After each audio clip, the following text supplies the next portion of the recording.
How we doing, boys? I want to tell you to start off this video by grabbing a glass of water, taking sips throughout this video.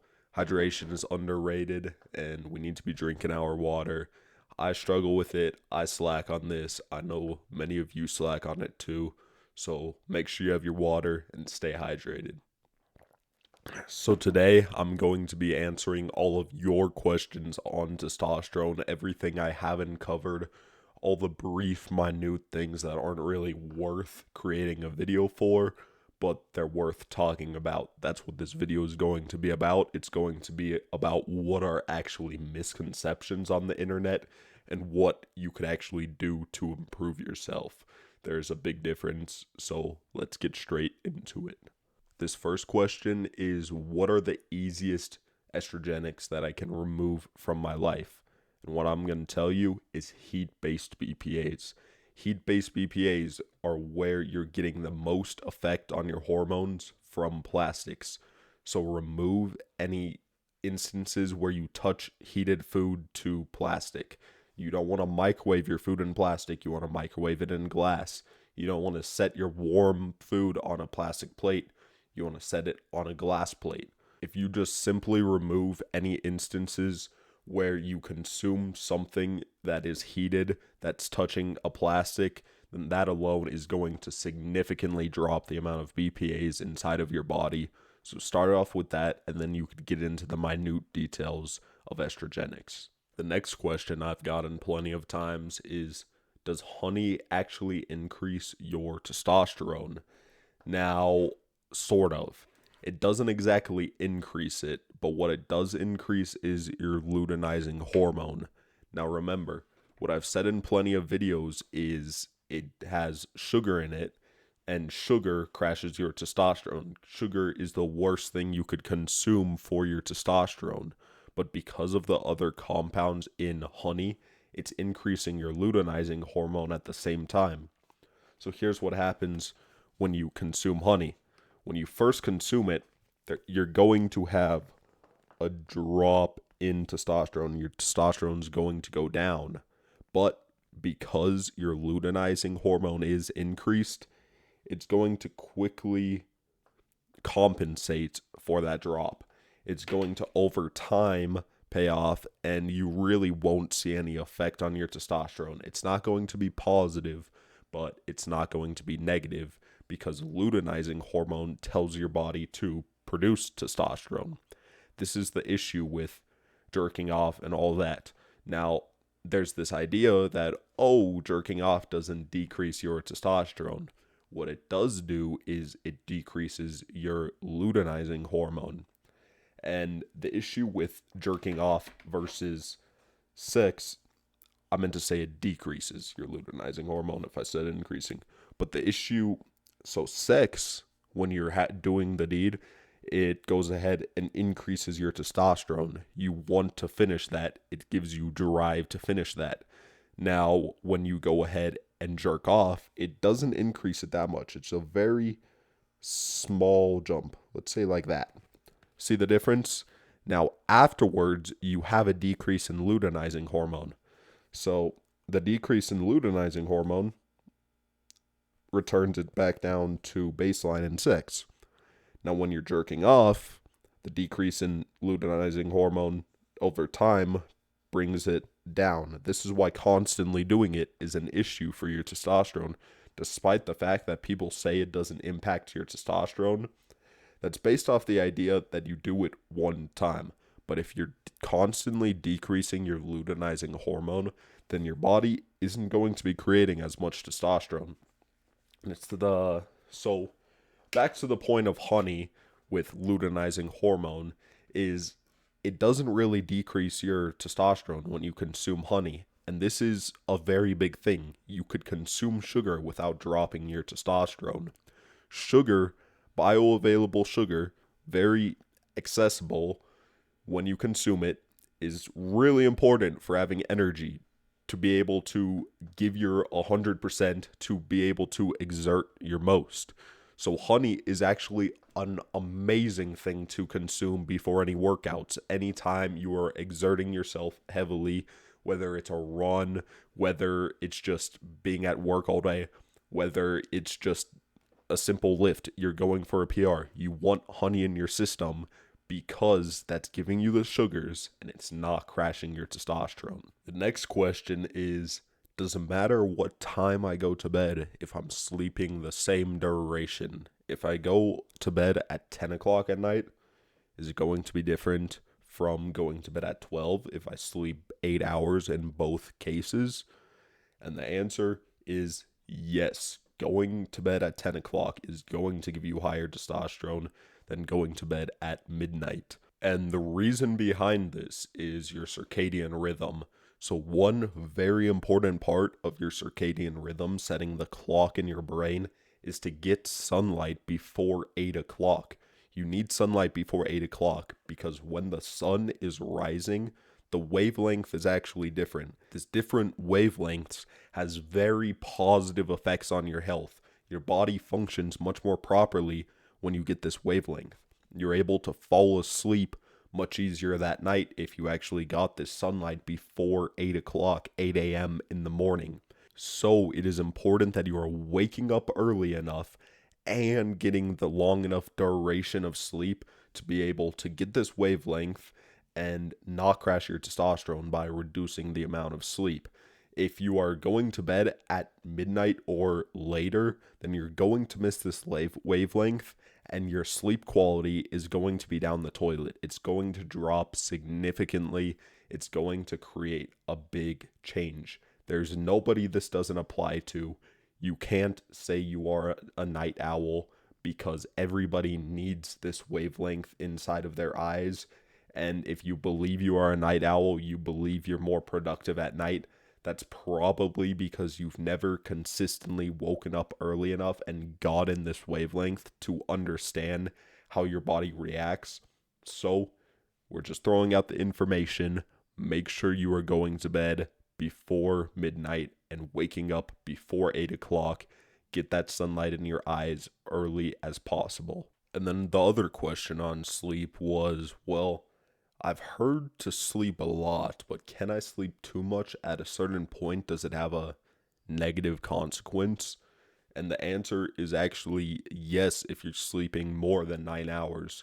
What this study that I'm looking at found is the people who slept more than 9 hours had lower testosterone than the people who slept 7 to 8 hours. And the people who had the highest testosterone were the people who slept 8 to 9 hours. So that's the range you want to aim for, 8 to 9 hours. They didn't have a reason for why exactly this happened because, in theory, more sleep should be more testosterone. But what I would say is it's probably because of the lifestyle of somebody who's sleeping more than 9 hours. You need to be doing stuff inside of your life. You need to be getting that sunlight. You're probably sleeping in if you're sleeping longer than 9 hours. So the person who is sleeping longer isn't necessarily healthier. You still need to be doing all the tasks. And if you're missing out on those because of sleep, it is going to impact your testosterone levels. So no, infinite sleep is not going to help you. Next question I got was, does exercise decrease testosterone? I've heard people online claim that exercise could actually decrease your testosterone. And what lifting style is most optimal if my sole goal is to boost my testosterone and use that boost for my gains? So you need to remember that all your hormones work together. All your hormones respond to how the other hormones are reacting. So that's what we need to keep in mind when we are lifting.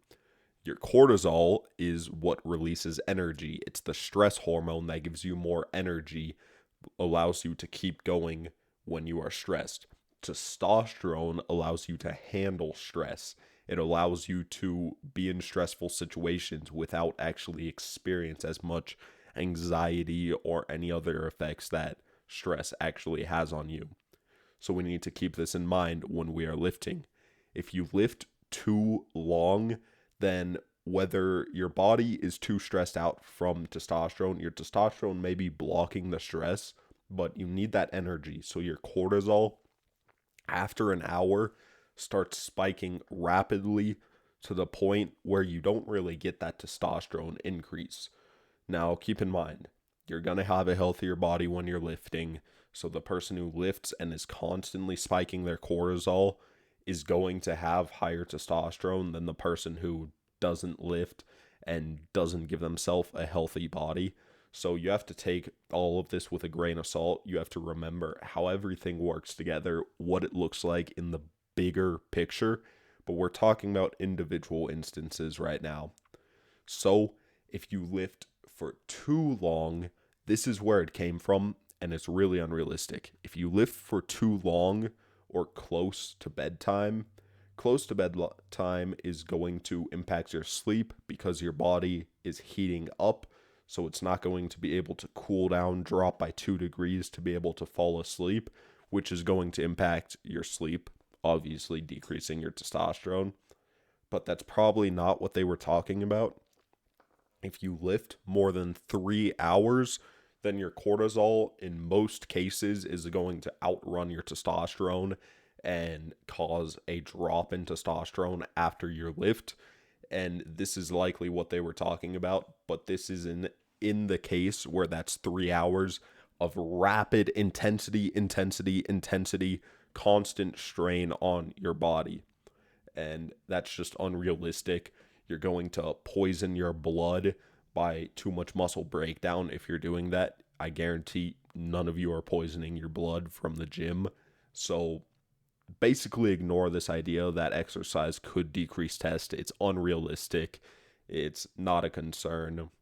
But what exactly is the style of lifting that is most optimal for testosterone? And the style of lifting is high intensity for 30 minutes to an hour. Not that long. You just want to peak your testosterone without peaking your cortisol. Like I said earlier, if you lift longer than that hour, your cortisol starts rapidly increasing to deploy energy inside of your body. But when you're inside a super strenuous state, when it's high intensity, that's going to put your body in a stressful state, which testosterone is going to combat. Your body wants to combat it. So, boom, your testosterone's higher, but you have enough energy available, so you won't have a crazy cortisol increase. My next question was, does being around women increase your testosterone? And there was actually a study that looked at this, and it showed that a brief 5-minute interaction actually did increase your testosterone when you spoke to women. Now, what the researchers observed, which was really interesting, is that the more masculine the men's personalities were, the higher the increase in testosterone was.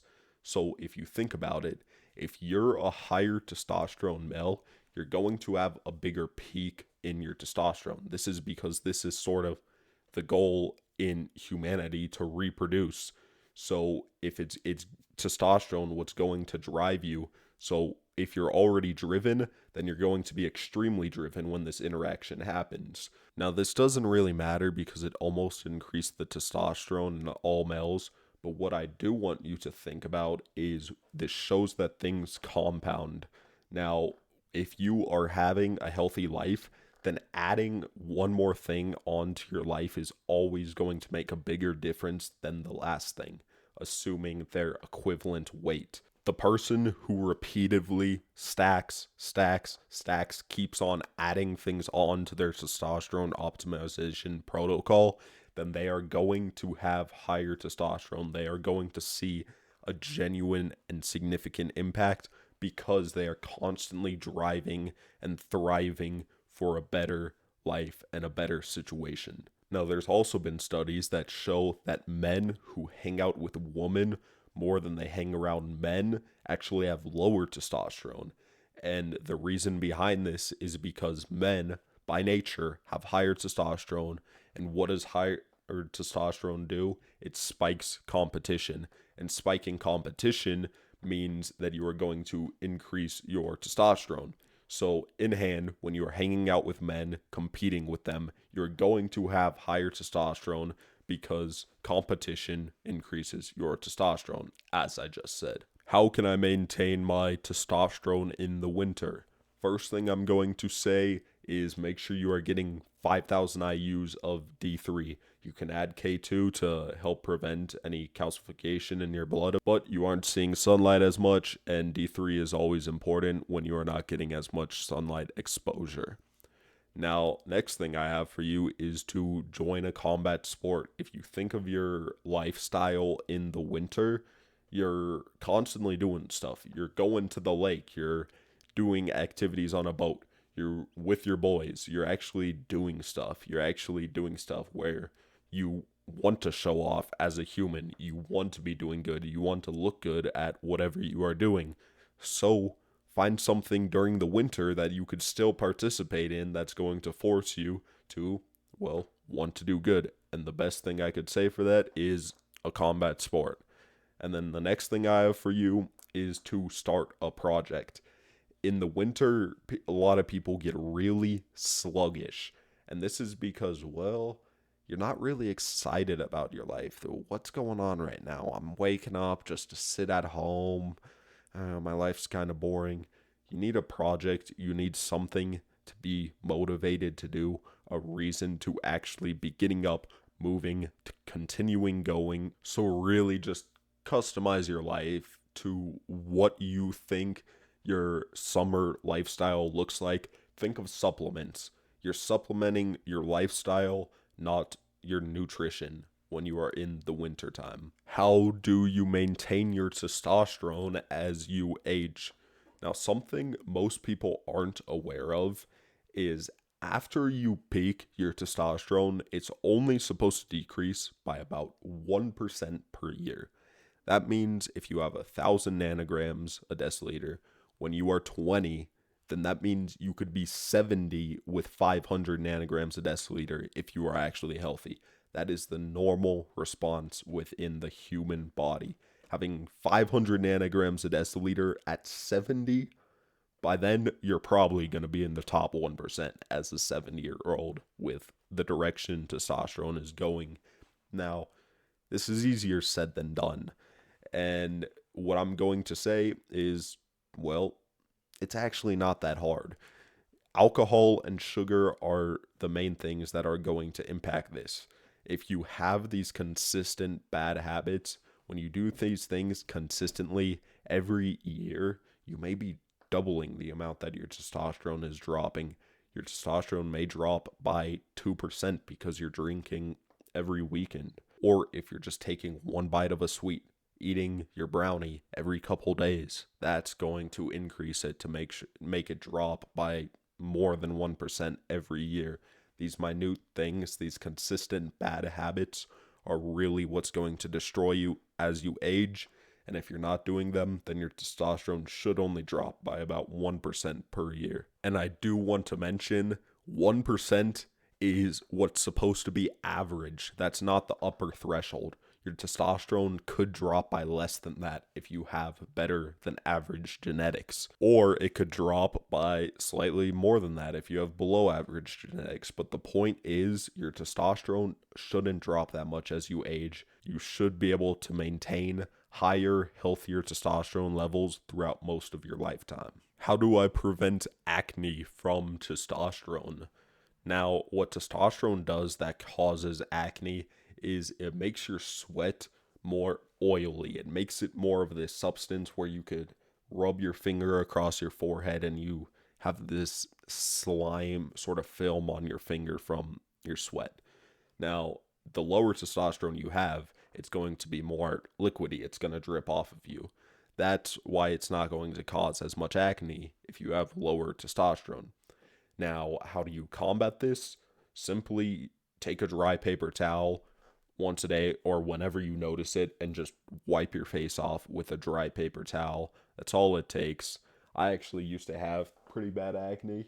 You could maybe see the scarring right here. Have scarring on both sides. I don't have any acne anymore because of this. So, just something to throw out there. Does sunning your balls increase your testosterone?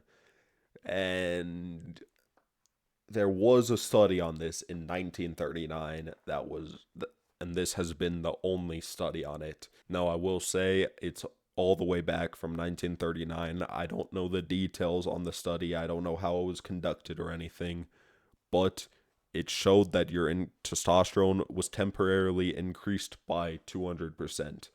Now, this may or may not be reliable. I personally don't sun my balls, and I don't think it is necessarily. Since 5000 BC, we've been wearing cloth over our undercarriage, over our balls, so our balls haven't been exposed to the sun for a while, long enough to evolve for our body not to react to sunlight to the balls. Take this how you will. There's been a study that may or may not be reliable that showed it does increase your testosterone, but there's also reasons to say, well, yeah, it doesn't increase your testosterone. I would also throw out there that you don't want your balls to become extremely hot, and I think exposing them to direct sunlight is going to drop your sperm count because they are going to be hot as hell. Can I overtrain legs to the point where my legs create too much friction or heat, which would reduce my testosterone or sperm counts by heating up my balls? And I think you asked the perfect person, because I have 28-inch thighs, so I have pretty massive legs. And what I'd tell you is, not with sitting. What people say is that when you sit down and your legs sort of spread out, the muscle and fat on your legs spread, it sort of pushes your balls together, rubs, creates friction. And as a dude, that's not what happens. Your balls sort of sit on top of your adductors. It's not like your balls are just getting crushed in between your adductors. And when you are standing, that's when I think it could cause more of an effect, because your balls strafe against your thighs. But the easy solution is just to get underwear with a pocket for your balls, and you solve that issue. So no, I wouldn't worry about that. Thank you for watching. If you have any health related topics you want talked about or discussed in a more reliable sense, then go ahead, drop them in the comments. Make sure you keep on drinking your water. Like, subscribe. Perspicacity is our grindstone for success. Keep on grinding, boys.